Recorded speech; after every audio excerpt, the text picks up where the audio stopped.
이사야 2장 6절부터 9절입니다. 이사야 2장 6절부터 9절 말씀. 우리 정성도님도 성경 말씀 읽어야 되니까 물 떠올 때까지 잠깐 기다렸다가 같이 읽겠습니다.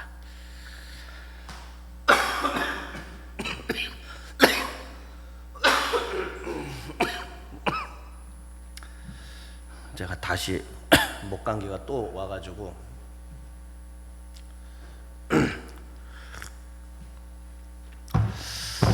자, 6절부터 9절의 말씀, 이것도 4절밖에 안 되니까 한 목소리로 같이 읽겠습니다. 시작. 주께서 주의 백성 야곱 족속을 버리셨음은 그들에게 동방 풍속이 가득하며 그들이 블레셋 사람들 같이 점을 치며 이방인과 더불어 손을 잡아 언약하였습니다. 그 땅에는 은금이 가득하고 보화가 무한하며 그 땅에는 마필이 가득하고 병거가 무수하며 그 땅에는 우상도 가득하므로 그들이 자기 손으로 짓고 자기 손가락으로 만든 것을 경배하여 천한 자도 절하며 귀한 자도 굴복하오니 그들을 용서하지 마옵소서. 아멘. 오늘 제목은 이제 오늘부터 본문이 들어가는 건데요. 오늘 제목 같이 함께 읽어보겠습니다. 시작. 무엇이 눈에 들어왔을까?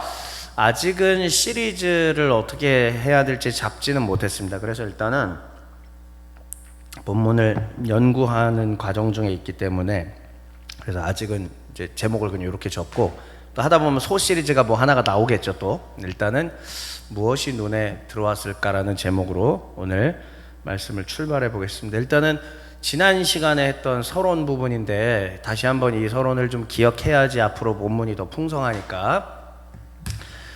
자, 때는 우시야와 요담과 아하스와 히스기야 왕 때라고 얘기를 했고, 이렇게만 하면은 잘 모릅니다. 무슨 의미인지. 그게 다시 우시야와 요담과 아하스와 히스기야 왕 때에 이사야가 부름받아서 사역한 이야기예요. 그런데 그 역사적 배경은 시리아 에브라임 전쟁이 있던 때라고 말씀을 드렸고, 시리아 에브라임 전쟁의 핵심은 뭐냐면은 시리아는 아람이고 에브라임은 북왕국이에요. 그러니까 시리아와 에브라임이 서로 힘을 합쳐서 어디를 대항하려고 했었냐면은 아수르를 대항하려고 했는데, 그러니까는 같이 남유다한테도 손을 내밀고 우리 같이 힘을 합쳐서 저 아수르에 대항하자라고 했는데, 유다의 아하스 왕이 말을 듣는다 안 듣는다? 안 듣는다라고 얘기를 했죠. 그래서 이들이 유다를 좀 괴롭혀 주려고 했던 것이었고, 그런데 유다는 아수르의 힘으로 이거를 물리쳤다라고 했었습니다. 그래서 아하스는 아수르를 의지했고 그의 아들인 히스기야는 저항했다. 요 두 가지 사실만 좀 기억하고 계시면 돼요. 역사적인 흐름을 다시 한번. 아버지인 아하스 때는 아수르에게 이렇게 잘한 거고, 아들인 히스기야 때는 아수르에 저항하는, 이거 잘 기억하시면 되겠습니다. 그래서 역사적 배경은 이런 상황이었고, 그 다음에 이 배경이 되었던 남유다의 영적인 상황들은 어땠느냐? 성전도 있고 예배도 있고 여러 가지 모든 것들이 다 잘 갖춰져 있는 것 같지만, 그러나 그 속을 들여다보면은 하나님 말씀 앞에 반역하고 있는 모습들인 겁니다. 그러니까 다시 얘기할게요. 우리가 성찬 때도 있고 강대도 있고 마이크도 있고 하나님 말씀을 해설하기도 하고 예배 드린다고 이 자리에 있고, 조금 전까지도 우리는 하나님 앞에 열정적으로 찬송하고 기도를 했지만, 그러한 모습에 있는데 사실은 하나님이 영적인 현미경 프리즘으로 딱 들여다보셨을 때 우리 안에 불의한 재판, 고아와 과부의 눈물, 뇌물과 탐욕, 우상숭배, 방탕과 쾌락, 위선적인 신앙들이 있는 것과 마찬가지라는 거죠. 이스라엘 당시 또 유다도 이랬다라는 것입니다. 내면을 들여다보면은 철저하게 여호와의 법과는 상관없는 신앙을 살아가고 있었던 상황이었다라는 걸 꼭 잊지 마시고요. 그래서 이사야서의 신학적 메시지는 뭐였냐면은 하나님은 거룩하신 하나님이시다. 거룩하시고 온 세상을 왕으로서 다스리시는 분이다라는 얘기를 했어요. 그런데 이스라엘 백성들이, 유다 백성들이 죄로 인하여 무너져서 심판 앞에 놓여 있었다라는 얘기. 그러나 심판 가운데 영원한 심판이 아니라 심판 가운데도 남은 자를 남겨두셔서 그들을 은혜로 보존하시는 하나님을 우리가 발견할 수 있었던 것이었고요. 그 다음에 또 종을 통한 회복, 여호와의 종에 대한 얘기, 그리고 메시아에 대한 이야기가 이사야서 안에 풍성하게 드러나 있었다라고 말씀을 드렸었습니다. 그래서 이사야서에 그래서 신학을 모르고 몰아볼 수 있을까? 죄에 대한 심판, 그러나 하나님께서 다시 한번 의로 우리를 보존하시고 살려주시되 더 나아가서 메시아를 통해 영원하신 구원을 이루어 주실 것이다. 이게 이사야서의 신학적인 메시지입니다. 그래서 우리는 지난 시간에 바로 이와 같은 서러운 내용을 함께 배웠고요. 오늘은 그래서 이제 본문이 들어가는 이제 차례가 되었습니다. 그래서 이제 다시 구조가 계속 나올 거예요. 구조 오랜만이죠. 그래서 이사야서는 제1, 제2, 제3 이사야서로 되어 있다고 말씀드렸고요. 좀 방대하죠. 그래서 그 중에 우리의 이 7월, 8월의 본문은 제1 이사야서에 한정되어 있습니다. 그래서 제1 이사야서의 구조, 그리고 오늘 본문인 이사야 2장 6절부터 9절의 의미, 그리고 오늘의 제목인 무엇이 눈에 들어왔을까를 통하여 오늘 우리에게 주시는, 오늘 우리의 눈에 들어와 있는 게 뭔지를 하나님께서 발견하게 하실 것을 간구드리며 준비된 말씀을 지금부터 시작하도록 하겠습니다. 제1 이사야 구조입니다. 제1 이사야는 1장부터 39장인데요. 이건 뭐 요걸 보고 아주 자세하게 얘기하기는 좀 하여튼 너무 넓죠. 예, 범위가 꽤 크기 때문에 1장부터 이제 12장까지가 이렇게 있고 주로 유다 예루살렘의 현황을 좀 보여줍니다. 아, 이렇게 이들이 죄악이 넘쳤구나. 뭐 이런 것들을 좀 보여주는 장이고요. 그 다음에 13장부터 23장은 무슨 신탁? 그 아래 나라 이름들 한번 읽어보실래요? 글씨가 작지만 시작. 그러니까 성경에 있어서 우리나라라고 하는 나라들은 크게는 북왕국과 남왕국 이 두 개 정도예요. 여기가 우리나라예요. 그런데 이제 그 외의 나라들은 외국이죠. 그러니까는 그런 것들은 열방이라고 부릅니다. 그러니까는 열방의 신탁이라는 말은 뭐냐? 열방 가운데 하나님의 판단이 미치는 거고 하나님의 심판의 메시지가 임한다라는 것이 바로 열방 신탁이거든요. 바벨론, 아수르, 모압, 애굽 이러한 주변에 있는 여러 나라들을 하나님께서 고발하시고 심판하시겠노라 말씀하시는 것이 바로 열방 신탁입니다. 이것은 이사야에만 드러나 있는 것이 아니라 예언서들 곳곳에 드러나 있다라는 사실. 그러면 다시 한번 구조를 보셔야 돼요. 맨 처음에는 누구에 대한 고발? 우리나라. 예. 유다와 예루살렘, 뭐 북왕국 할 거 없이 우리나라예요. 우리나라에 대한 징계와 고발이 먼저이고 그 다음에는 외국, 예. 근처에 있는 다른 나라에 대한 것.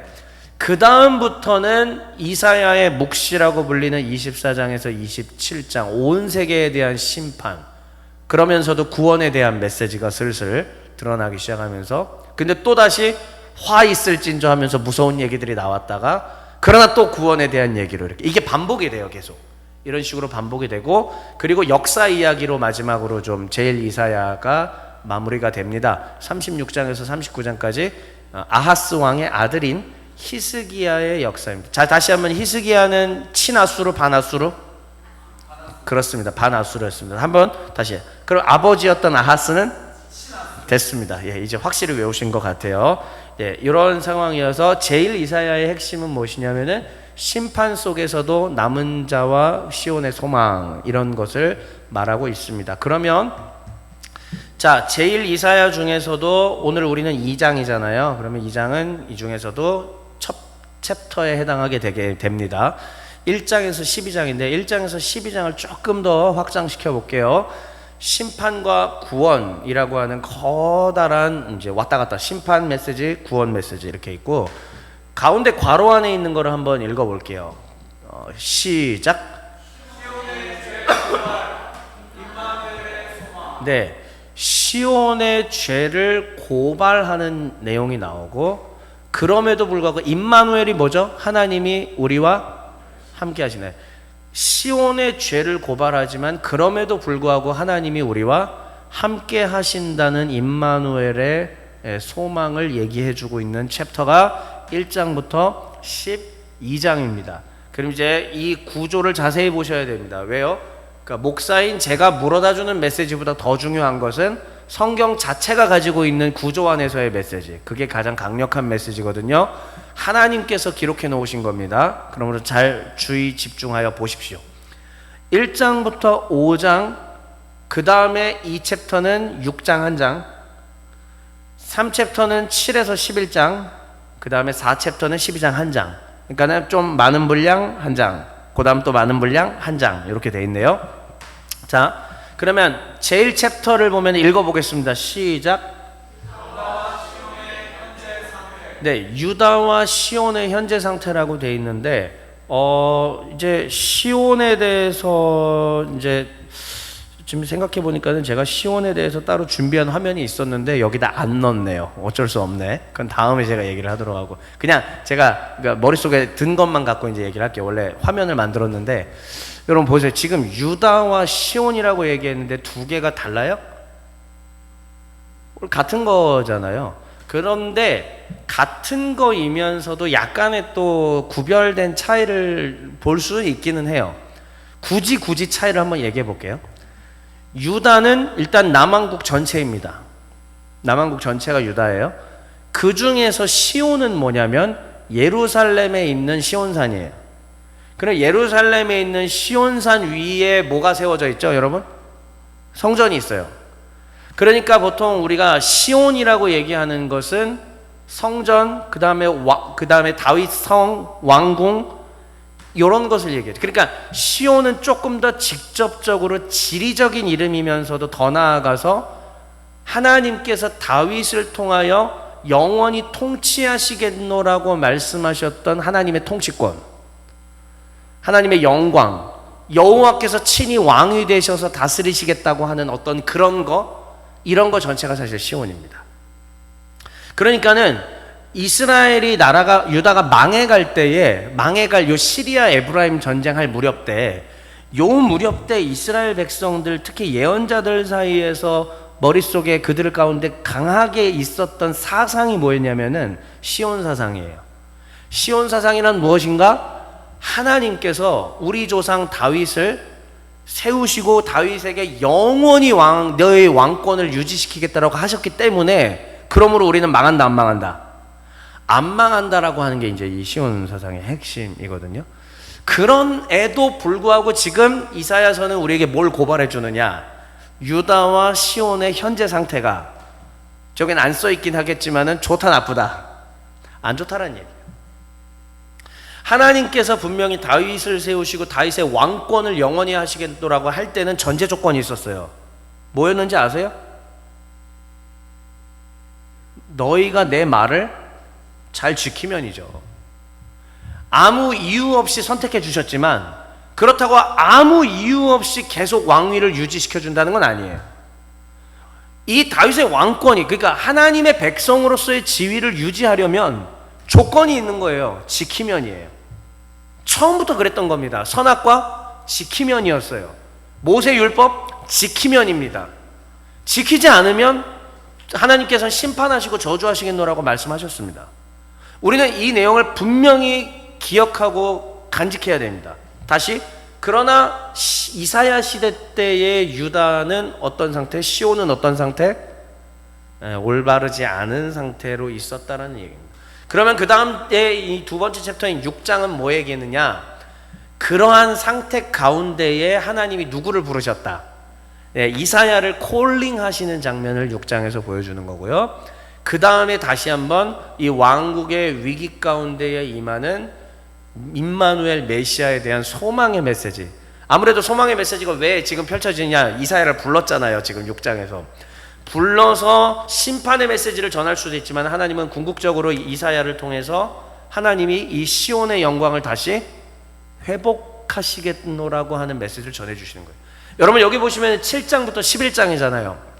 지난주에도 제가 얘기했습니다. 7장, 9장, 11장 전부 다 뭐 얘기인지 아세요? 기독교인이라면 무조건 알아야 되는 구약 내용이에요. 이거 7장, 9장, 11장 다 메시아 탄생에 대한 얘기예요. 메시아. 더 나아가서 이사야 53장 되게 유명하죠. 이것도 기독교인이라면 무조건 암기해야 됩니다. 이사야 53장도 고난받는 종, 십자가를 짊어지실 도살장에 끌려가는 어린 양, 그 얘기가 53장 얘기예요. 그러니까 이사야 지금 요 3번 챕터가 뭐에 대한 얘기냐? 하나님께서 다시 영원한 왕권을 회복시키겠노라고 하는 선언입니다. 근데 그 영원한 왕권은 누구를 통해 이루시겠다? 메시아 예수 그리스도. 그러니까 이 이후에 얼마 안 있다가 유다는 망해요. 그렇게 되면 사실 하나님의 예언은 실패한 예언이 되잖아요. 그러나 우리는 이사야서를 통해서 그걸 배워야 됩니다. 다윗의 왕권을 영원히 유지시킨다라고 하는 것은 혈통적인 다윗의 왕국을 단순히 유지시킨다라는 개념이 아니라 더 나아가서 영원히 죄와 사망의 권세를 이기고 영원히 하나님의 영광의 왕권 통치를 받을 수 있는 상태를 만들어 주시겠다라고 하는 건데, 그거는 이 당시 구약 백성들은 상상할 수도 없었던 일이었던 거죠. 그게 뭐냐? 하나님의 아들이 다윗의 후손으로 오사 메시아로서 시온의 영광을 회복하시고 영원한 주의 왕권 통치를 이루시겠노라고 하는 것, 여기서 이루어지는, 여기서 그 예언이 최초로 선언이 됐던 겁니다. 은혜가 떨어졌다 싶을 때는 이사야 7장부터 읽으시면 됩니다. 은혜가 떨어졌다 7장부터 읽으시면 갑자기 뭐가 이렇게 다시 이제 은혜가 솟구쳐 올라요. 자, 그리고 난 다음에 12장은 바로 구원받은 자들의 찬송. 이렇게 우리 첫 번째, 제일 이사야 중에서 첫 번째 챕터가 이런 식으로 이루어지게 됩니다. 그러면 다시 한번 오늘 본문은 몇 장? 우리 성도 여러분, 오늘 본문은 몇 장? 2장이죠. 자, 그러면은 여기서 2장이 어디에 해당하냐면은 첫 번째, 유다와 시온의 현재 상태에 해당합니다. 그러므로 이 포인트를 놓치지 않으시면서 유다와 시온의 현재 상태를 좀 더 보겠습니다. 보시면 제가 이게 수년 전에 이미 본문 분석을 다 정말 고생하면서 해서 찾아낸 거거든요. 부정, 희망, 종합. 이것도 이제 제가 스트럭처를 좀 찾아냈던 건데, 보시면은 1장부터 5장 이렇게 보면은 처음에 부정적인 얘기가 나와요. 반역한 유다의 모습을 보여주죠.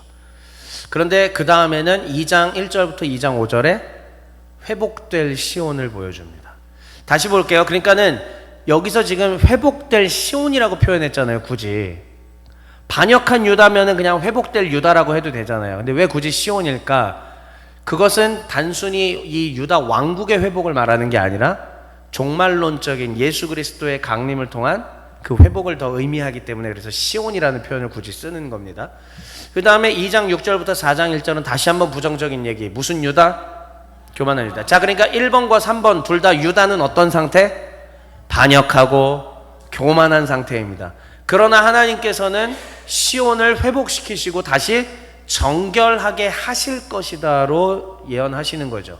그런데 다시 한번 이 시온의 회복은 단순히 남왕국의 회복을 말하는 게 아니라고 얘기했습니다. 훗날 메시아를 통한 영원한 하나님의 나라의 회복을 말하는 것입니다. 우리는 이미 그 회복된 나라의 신약 백성들입니다. 아멘. 우리가 지금 여기서 예배드릴 수 있는 이유는 바로 그 메시아를 통한 영원한 하나님의 나라가 이미 회복되었고 그 회복된 은혜를 우리가 받아 누리고 있기 때문입니다. 그러므로 우리는 오늘도 내 영혼아 여호와를 찬양하라, 내 영혼아 주님을 찬양하라 하고 명령할 수 있었던 것이고 그 은혜 가운데 예배드릴 수 있게 되었던 것입니다.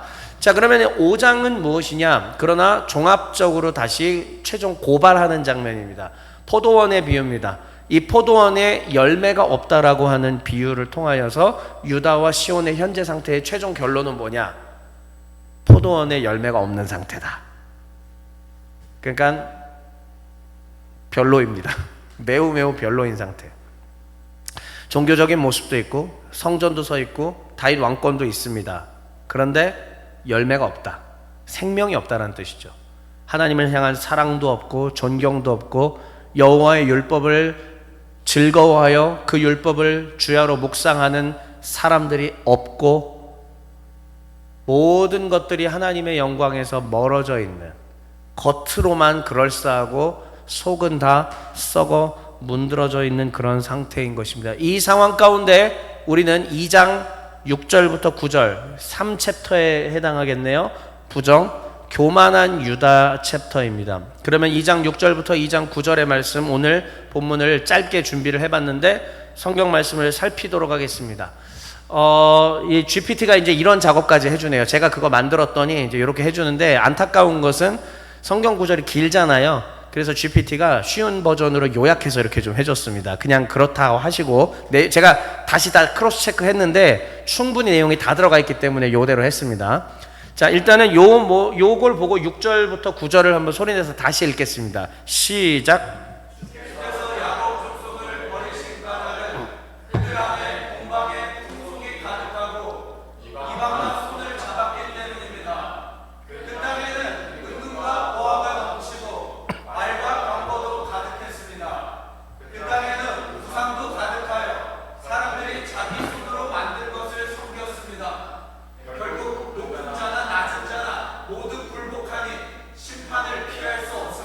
좋습니다. 예, 실제로 개역개정판이랑 비교했을 때 내용 빠진 거 없이 다 들어가 있습니다. 그러면 여기서 바로 오른쪽 보시면서 분석을 해보죠. 유다가 하나님께 버림받은 까닭은 무엇인가? 바로 이방의 풍속의 눈에 들어왔기 때문이라고 제가 해석을 했습니다. 동방의 풍속이라고 써있는 거 보이시죠? 동방의 풍속이 가득했고 그 다음에 이방과 손을 잡았다라고 얘기했습니다. 개역개정판에서는 정확하게 이방과 손을 잡고 언약을 맺었다고, 언약을 하였다라고 표현하고 있습니다. 그러니까 궁극적으로는 지금 성전도 있고 다윗 왕권도 있고 모든 게 다 있지만은 그들이 점차 여호와 하나님으로 인하여 만족하지 못하고 눈을 어디로? 다른 곳으로 눈을 돌리더라라고 하는 것입니다. 신앙생활을 오랫동안 잘하고 있음에도 불구하고 눈이 허탄한 다른 곳으로 돌아가더라라고 한 것입니다. 그러면 어느 곳으로 돌아갔는지 우리가 체크해 봐야 되는 거예요. 그 돌아간 부분들을 보니까 7절, 8절입니다. 결국은 그 동방의 어떤 부분에 눈이 돌아갔느냐? 금은보화가 가득하네.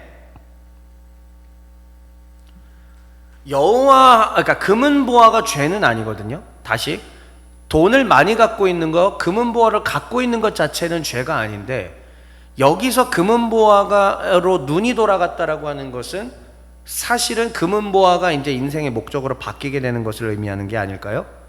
하나님으로 인하여 만족해야 되는데, 그러니까 여호와의 율법을 인하여 즐거워하며 살아야 되는데, 여호와의 율법이 별로 멋져 보이지가 않고 금은보화가 아름다워 이쪽으로 내 눈이 돌아가는 거죠.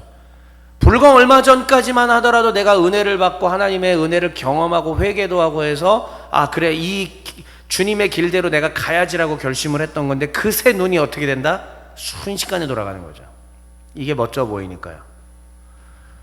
그뿐만이 아닙니다. 말과 병거도 가득했다라고 얘기를 해요. 그러니까 말과 병거는 군대이고, 결국은 금은보화와 군대는 나에게 안정적이고 멋있는 힘 있는 삶을 주는 무언가들이 되겠죠. 여기로 눈이 가는 겁니다. 여호와 하나님 한 분만으로 만족한다라는 게 불가능해지는 모습을 보여주고 있는 것입니다. 그런데 더 나아가서 그 안에는 우상도 가득했답니다. 근데 그 우상은 자기 손으로 만든 거라고 지금 성경이 기록하고 있어요.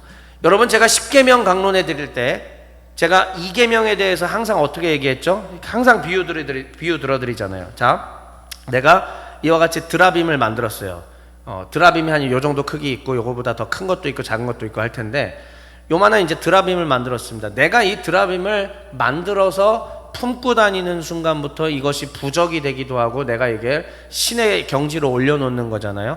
근데 한편으로는 내가 드라빔을 들고 다닌다라는 것은 드라빔에게 내가 경배하는 개념은 아닌 것 같아요.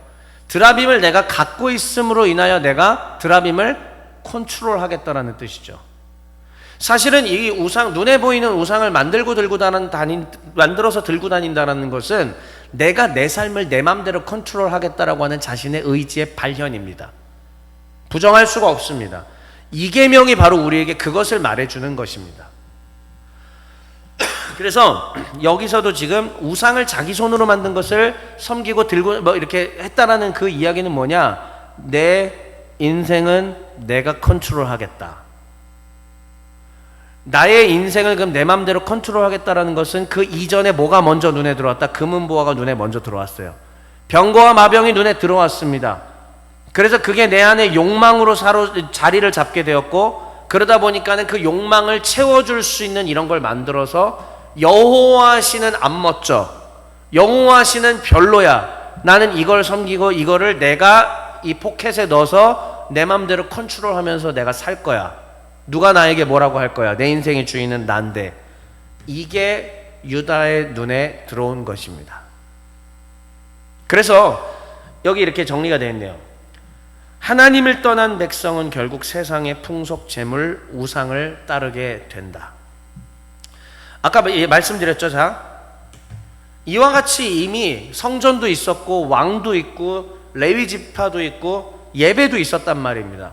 근데 어느 이 사람들의 내면을 파고 들어가다 보면은 하나님의 말씀을 경외하는 모습을 조금도 보여주지 못하고 있는 것을 확인할 수 있어요. 왜 그러느냐? 결국은 여호와 신앙 이외의 것들이 눈에 들어왔기 때문이고, 눈에 들어와서 내 안에 자리 잡게 된 것이고, 그것을 내가 이제 내 삶을 컨트롤하겠다라는 것으로 가게 된 것이죠. 어쩜 그렇게 선악과랑 똑같죠? 에덴 동산에 하와가 당한 거랑 어쩜 그렇게 똑같을까요? 그래서 늘 제가 주일 강단에서 말씀드렸다시피 그거는 하나의 원형이에요. 우리가 죄를 범하게 되는 원형이기도 하고 원죄의 시작이기도 하고, 또 우리가 죄를 범하는 일종의 타입, 하나의 유형이기도 한다라는 것입니다. 겉은 그럴싸한 신앙으로 포장되어 있지만 속은 이미 금은보화와 마병과 병거에 완전히 사로잡혀서 내 삶을 스스로 컨트롤하겠노라고 하는 우상 숭배를 하고 있는 모습은 아닐까요? 결국은 이 모든 것들은 이방과 손을 잡았기 때문이고 그 이방의 눈을 빼앗겼기 때문입니다. 그러면 지금까지 얘기한 것을 다시 한번 이 화면을 보면서 정리해 보시죠. 왜 이방과 손을 잡았는가? 첫째, 부를 가져다 줄 것 같아서. 둘째, 힘 있는 삶을 줄 것 같아서. 셋째, 통제 가능한 삶을 줄 것 같아서. 결국은 부와 힘 있는 삶과 통제 가능한 삶이 인간이 원하는 겁니다. 그게 근데 바로 인간의 죄성이에요. 인간이 어떨 때 가장 행복한 것이냐? 인간은 어떨 때 가장 행복한 상태냐? 종교마다 다르고 세상의 철학마다 다르겠지만은 우리는 기독교인이고 여기는 교회이고 하나님의 백성입니다. 그러면 하나님께서 가르쳐 주시는 인간의 가장 행복한 삶이란 무엇인가? 바로 여호와 하나님의 말씀대로 살아가는 삶이에요. 그가 설정해 준 바운더리 안에서 살아가는 겁니다. 그가 말씀하신 체계 안에서 그 가치관을 기뻐하며 사는 것입니다. 그런데 그게 안 기뻐진다. 그러니까 자꾸 여호와의 말씀에 어긋나는 이와 같은 것들로 내 눈이 뺏기고 내 이 삶이 그쪽으로 가고 있다. 결국은 뭐냐? 그게 죄성이 지금 드러나고 있다는 뜻이에요. 나의 죄성이 드러나고 있는 것을 안다면은 그 죄성을 꺾고 주님 앞에 무릎을 꿇어야 되는데, 우리의 죄성이 어찌 그리 강력하고 완악한지 우리를 그렇게 못하게 만든다는 겁니다. 여기는 우리 성도님들도 다 마찬가지일 겁니다. 이게 죄라는 거 알잖아요. 모르지 않거든요. 어차피 다 알아요. 아는데도 불구하고 그게 왜 그렇게 힘이 강력한지 다 경험해 보셨잖아요. 그런데 결국은 그들에게 내가 계속 힘을 제공해 주고 있는 것이기도 해요. 그들에게 자꾸 내가 내 먹이를 빼앗기기도 해요. 그래서 계속 그들에게 밥을 주면서 그들이 힘을 갖게 되니까 나를 더 강력하게 지배하게 되는 것이죠. 이것을 담대하게 싸워 이기라고 말씀하시는 분이 바로 우리 하나님이십니다. 그리고 오늘 지금 이 시간에도 이방과 손을 잡은 것들을 끊으라고 말씀하시는 우리 하나님이십니다. 분명하게 이 사실을 기억을 해야 될 것입니다. 근데 이 중에서 이 표현만 좀 볼까요? 글씨가 매우 작은데요. 혹시 보이시는 분들은 여기 첫 번째 줄 한번 읽어보세요. 시작.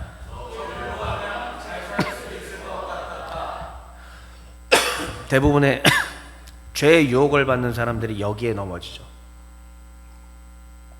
저 길로 가면 잘 살 수 있을 것 같아. 아래 것도 바로 읽어볼까요? 시작. 여호와의 길은 초라해 보여. 저 길로 가면 잘 살 것 같아. 우리가 시편 1편 말씀을 지난번 금요일에 이제 하지 않았었습니까? 그 악인의 길이 있고 의인의 길이 있어요. 근데 악인의 길이 훨씬 더 넓어 보이고 달콤해 보이고 아름다워 보인다는 거죠. 왜요? 악인의 길은 넓고 포장도 잘 돼 있고 은근 보화가 가득하고 말과 병거가 가득하기 때문입니다. 그러나 여호와의 길은 초라해 보이고 여호와의 길은 별로 안 좋아 보입니다. 여호와의 길은 빡셉니다. 여호와의 길은 우리를 힘들게 합니다. 여호와의 길은 우리에게 낭만적이지가 않습니다. 여호와의 길은 나를 자꾸 억누르고 힘들게 하고 하지 못하게 하고 제약만 자꾸 주니까, 기왕 사는 인생 이 땅에서 한번 그냥 떵떵거리면서 간지나게 살아보고 싶은데 여호와의 길은 그걸 못하게 하니까. 그러나 정말 하나님의 길이 행복한 길이고 아름다운 길이라는 것을 깨닫는 사람은요, 그 삶이 가장 행복합니다. 간지는 나지 않는 것 같지만 그 안에서 충만한 만족을, 풍성한 만족을 누리며 살 수 있습니다. 금은보화는 없어도, 말과 병거는 없어도 충분히 만족하며 살 수 있다고 하는 것입니다. 왜 이방과 손을 잡았는가? 제가 이렇게 한번 요약을 해봤어요. 한마디로 얘기하자면은 잘 먹고 잘 살고 잘 나가는 삶이 좋아서예요. 근데 하나님의 백성, 예수 그리스도의 제자로 사는 삶은 잘 먹지 못하고 잘 살지 못하고 잘 못 나가는 삶인 것 같아서예요. 궁극적으로 이게 계속 부딪혀 오는 겁니다. 하나님의 백성들 가운데 그 눈에 무엇이 들어왔을까? 첫 번째 한번 읽어볼까요? 시작. 그러니까 인스타그램을 보면은 하나님이 없는 삶으로 가득하잖아요. 근데 그 하나님이 없는 삶이 너무 멋있어 보이는 거예요. 퇴근하고 우아하게 자기 관리하고 막 운동하고 맛있는 거 만들어 먹고, 그런데도 또 돈은 많이 벌고, 나도 저런 간지나는 삶을 좀 살아보고 싶다, 이게 되죠. 근데 거기에는 어디에도 하나님을 경외하고 하나님을 예배하고 하나님을 찬미하는 삶은 없는데 목사인 제 눈에도 아름다워 보여요. 부럽습니다. 대단해 보입니다. 결국은 하나님이 없는 그 세상의 방식을 보면서 부러워하고 아름답다라고 느끼는 것, 이게 바로 우리 인간의 죄성을 가진 인간의 본능이지 않을까 싶어요. 그만큼 강력합니다. 쉽지가 않습니다. 다시, 하나님의 백성의 눈에 뭐가 들어왔는가? 세상의 방식이 더 멋져 보이네, 이게 들어온 겁니다. 두 번째 읽어볼게요. 시작.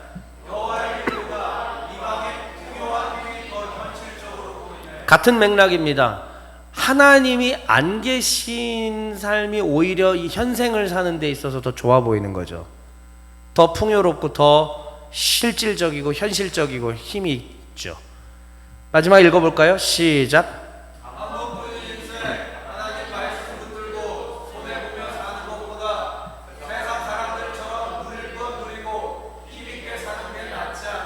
이게 눈에 들어온 것입니다. 여기 있는 저와 여러분에게도 이게 눈에 안 들어왔다라고 자신 있게 얘기할 수 있는 사람 있습니까? 없을걸요? 저도 저게 눈에 들어와요. 눈에 들어옵니다. 힘듭니다. 또 저걸 물리쳐야 되잖아요. 사탄아 물러가라. 왜 물러가라 한다고 안 물러가거든요. 또 찾아오고 또 찾아오고, 릴스와 쇼츠는 끊임없이 내 눈에 시각적 정보로 계속 들어오고, 그것은 나에게 가치관을 형성하고, 주의 제자로 살리라, 주님 앞에 내 소유권을 다 드리며 살리라 결심했지만은 또다시 주님께 못 드리겠습니다. 간지나는 삶을 한 번은 살아보고 죽어야 되지 않겠습니까? 이런 마음들이 올라오는데 어쩌죠? 끊임없이 우리는 투쟁하는 삶이 될 수밖에 없습니다. 자, 무엇이 눈에 들어왔을까를 이렇게 정리했는데 창세기 13장이 떠올랐습니다. 아브라함이 이제 그 조카 롯이 있었잖아요. 둘 다 재산이 많아졌습니다. 그래서 자기의 목자들끼리 서로 다투게 되니까 이제 서로 갈라지기로 결심을 했었습니다. 갈라지라고 했을 때 롯이 좋은 땅을 먼저 선점을 하더라고요. 롯이 눈을 들어서 이렇게 보니까 요단 강가 있는 쪽에 땅이 좋아 보인다라고 얘기를 하고 있습니다. 결국은 롯의 눈에 들어온 것은 부를 창출해 줄 만한 땅입니다. 즉 부동산 값이 오를 만한 바로 그 땅인 것이죠. 그게 눈에 들어온 겁니다. 그게 죄는 아닙니다. 그거를 분별할 수 있어서 적절한 투자를 할 수 있는 것은 사실 뭐 뛰어난 실력이라고 보면은 뭐 될까요? 그런데 중요한 것은 그것을 선택하는 과정 속에서 이제 하나님에 대한 것들을 슬슬 잃어버리기 시작한다라는 것. 내가 그 요단강의 그 땅을 바라보면서 슬슬 하나님을 잃어버리는 거죠. 결국은 롯이 눈에 들어왔던 그 땅으로 가게 되었지만 결과는 우리에게 무엇을 가르쳐 주느냐? 그 땅이 뭐였어요? 소돔과 고모라입니다. 바로 그들이 간 곳이 소돔과 고모라, 소알이라고 나오긴 하지만 결국은 롯이 자리를 잡고 불의 심판을 받은 땅이 어디냐면 소돔과 고모라였던 것이죠. 그러니까 예수님의 말씀으로도 우리가 가볼 필요가 있는 거예요. 그래서 예수님께서는 결국은 사람이 하나님과 재물을 겸하여 섬길 수가 없다고 말씀하신 것입니다. 결국 크리스천의 삶의 방식이라는 것은 하나님이 은혜로 재물을 주시면 얻는 거지만 재물을 따라가려고 발버둥치는 삶은 크리스천의 삶에 별로 부합하지는 않는 삶이라고 생각합니다. 오해는 하지 마십시오. 만약에 여러분들이 기업을 세워서 기업 오너가 되셨어요. 그러면은 어떻게든 이문을 남기는 방식을 가야 합니다. 사업을 확장하고 또 거래처를 뚫고 하셔야 됩니다. 단지 그런 거 하지 말라는 얘기는 아닌데, 근데 돈을 쫓아가는 삶, 돈의 환장에 있는 삶, 그래서 하나님을 잃어버리는 삶, 크리스천의 삶의 방식, the way of the life, 그 방식은 아닌 것 같아요. 그만큼 이게 쉬운 길이 아니라는 것입니다. 결국은 소돔과 고모라의 멸망으로 이어졌다라는 창세기의 스토리를 우리가 기억해 볼 필요가 있습니다. 그래서 아래 한번 읽어볼까요? 눈에 좋아 보이는, 시작. 눈에 좋아 보이는 길이 곧 여호와의 길은 아니다. 눈에 좋아 보이는 길이 여호와의 길이 아닐 수도 있다는 사실을 반드시 기억하고, 보이는 풍요가 오히려 나의 믿음을 흔들 수도 있다는 사실도 우리는 기억을 해야 합니다. 결국 이제 마지막입니다. 예수 그리스도의 말씀으로 다시 한번 마무리 지어볼까요? 그리스도께서 이와 같이 말씀하셨습니다. 독사의 자식들아, 너희는 악하니 어떻게 선한 말을 할 수 있느냐? 이는 마음에 가득한 것을 입으로 말함이라. 선한 사람은 그 쌓은 선에서 선한 걸 내고, 악한 사람은 그 쌓은 악에서 악한 것을 낸다라고 했는데요. 다시 한번 제가 형광펜으로 칠한 부분이요, 마음에 가득한 것을 입으로 말한다. 그럼 마음에 가득한 건 어떻게 해야 되죠? 눈으로 본 것으로 인하여 마음에 쌓이는 것입니다. 가치관이 형성되는 것이죠. 자꾸 내가 보는 것, 자꾸 내가 듣는 게 가치관으로 형성돼서 마음에 가득하게 되고, 그 마음에 가득한 것이 입으로 내 손과 발과 나의 발걸음으로, 행동으로 옮겨지게 되더라라고 하는 것입니다. 우리 안에 무엇이 가득한지 체크하라는 하나님의 말씀인 거예요. 무엇이 우리의 지금 눈에 보이고 있느냐, 들어오고 있느냐, 오늘 제목이잖아요. 무엇이 눈에 들어왔을까? 무엇이 내 안에 들어왔을까?